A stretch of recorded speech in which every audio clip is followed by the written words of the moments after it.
Hi folks, this is a video on Epoc excess post-exercise oxygen consumption.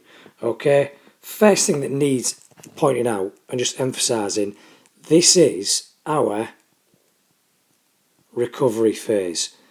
When we are recovering following any form of physical activity, we go into Epoc. It's our recovery phase, and we're trying to recover several key things so that we have technically overcome our fatigue. Okay, what you've got below is the worst diagram in the world of an epoch diagram, but you know, worst things happen in life, don't they? We'll crack on as best we can. What we're basically seeing is, okay, I'm gonna just get me an arrow on here. What you've got here, this area here, just before is rest. So I'm resting, okay? Now what this, imagine I'd filled in all those lines there, so I had a square like this. What this square is representing is my activity. A game of football, a game of hockey, a 100 metre race, a 400 metre race, something like that, okay? The area under this line, under the curve, sorry, is the amount of oxygen I managed to take on board whilst I was doing my event. Okay, the area here between the curve and between the checkered line is the amount of oxygen I failed to get on board during my event, and we call that our oxygen, or O2 deficit, or O2 deficit. You know, if you're in deficit, you've spent stuff you haven't got, okay? And so basically I exercised here, and I managed to get on board that much oxygen, but I failed to get on board that much oxygen. So I've got to repay that back to my system. Now I'm in the recovery phase. So what I can do here is say, look, this rectangle represents exercise. This period after represents rest slash recovery. Okay, now if you look, okay, what does this shape look like? Flip it over, it kind of looks like this shape here. What I'm about to do now I'm in my rest and my recovery phase is get that oxygen back on board. It's where the phrase repaying your oxygen debt comes from. We don't use that term anymore. We use the term Epoc, excess post-exercise oxygen consumption. Post-exercise, after exercise, okay? Oxygen consumption, excess. I'm taking on board more oxygen after exercise. The first thing that I really need to say when I'm answering a question on this is, how do you know that someone is in Epoc, right? You'll know because they're faster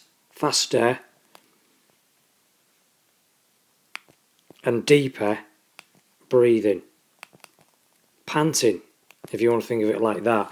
That's how you know that someone's in Epoc, because they're consuming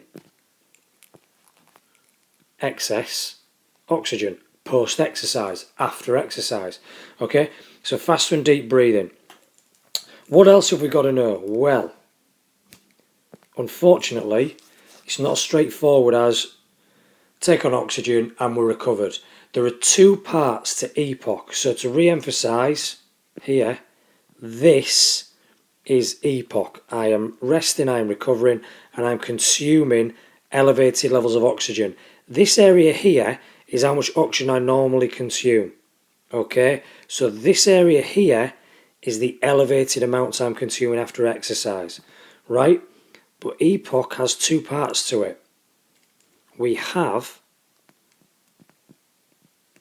a fast component, and I'll just change the colour of my pen. We have a slow component.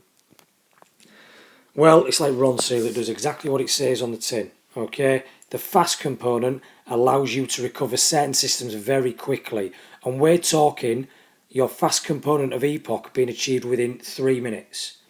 Your slow component of Epoc can take up to 2 hours, maybe even longer depending on how hard you've worked. So what we're just going to very quickly do now is go through the fast and slow component of Epoc. Okay, so did you ever get a question on it? Let's reiterate. It's faster and deeper breathing after exercise. Always worth putting down, because that's how you know someone is in Epoc. Okay?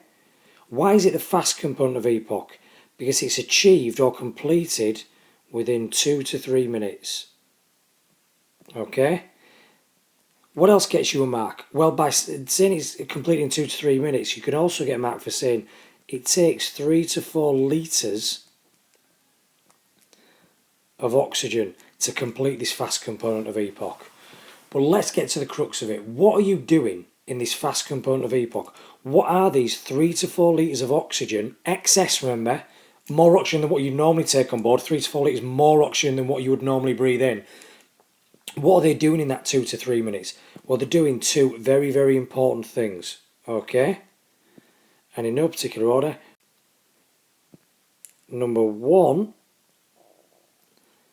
we are resynthesizing ATP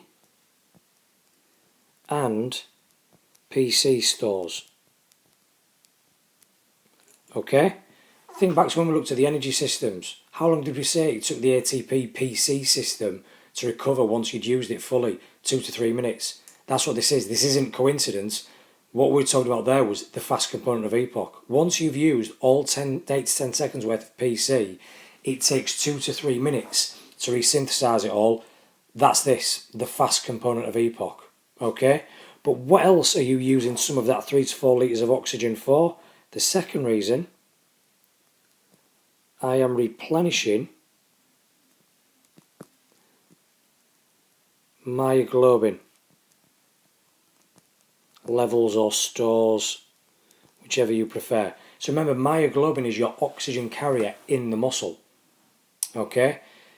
Once you've been exercising, that myoglobin is not carrying any oxygen because it's giving it over to the muscle to use for respiration. So what you are doing is topping up the oxygen levels in your myoglobin. You do all of that in 2 to 3 minutes using 3 to 4 litres of extra oxygen. And that achieves both these things, and that is the fast component of Epoc. Okay, so finally then, the slow component of Epoc. Why is it the slow component of Epoc? Well, this one,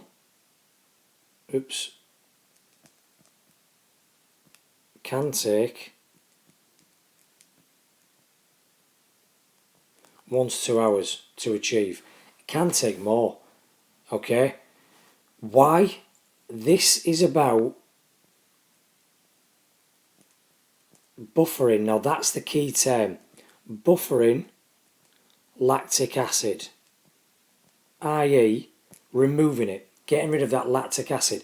But the key terminology is buffering lactic acid. Okay? That's why it can take 1 to 2 hours or more. It depends how much lactic acid you've accumulated.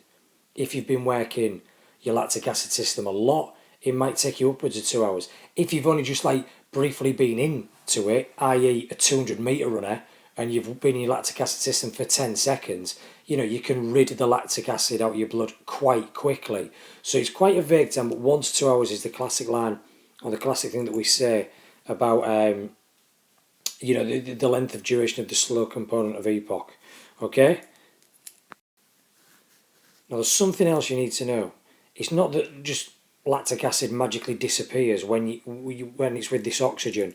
So what we need to say is the lactic acid, or the lactate, is oxidized. It is reacted with oxygen. Remember, this is Epoc, excess, post-exercise, oxygen consumption. We're breathing faster and deeper for a reason, to get this oxygen, and this oxygen is doing everything we've just said on the previous slide, but also it's buffering this lactic acid.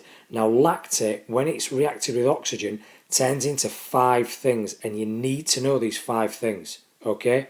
Some of it is turning to CO2. Not very helpful, but fortunately, we can just breathe it out. Not going to cause us a problem. Some of it is going to get buffered into H2O. Now that is useful, because that's going to help us rehydrate us a little bit. We're not talking massive amounts, but we're talking small amounts of fluid, water. But that's good, not to quote an advert, but every little helps. If we can get a little bit of fluid in there, that's going to benefit us. We're also going to convert some of this lactic acid into glucose, so simple carbohydrates that go straight into the blood, and glycogen. Well, that's beneficial as well, isn't it? Because they're the fuels that we've been using, and we're going to have to top them up once we've cooled down and everything else. Well, some of that lactic acid is already starting to do that when you've reacted it with oxygen. And finally, I can convert some of the lactate, some of the lactic acid, into protein. Again, can use it as an energy source, but muscle growth and repair. Not lots of protein, but some. And it's going to start some of that muscle growth and repair for us. Okay, so that is Epoc. Epoc is recovery. You're finished, you're breathing in nice and deep. What is all that oxygen going for? And you need to know about the fast and the slow component of Epoc. What are we trying to achieve in each one? How long does it take? And what is the end goal? Okay, hope you found this useful. Watch it as many times as you need to get a full grasp of this topic. It comes up quite regularly. Could it be half an essay question? It could, if they ask for both of them together. Okay, and it just says the recovery phase. How does an athlete recover? Because that way you will also get a mark for saying what Epoc is, what it is and what it stands for. Okay, so good luck with it and use this video as often as you need to.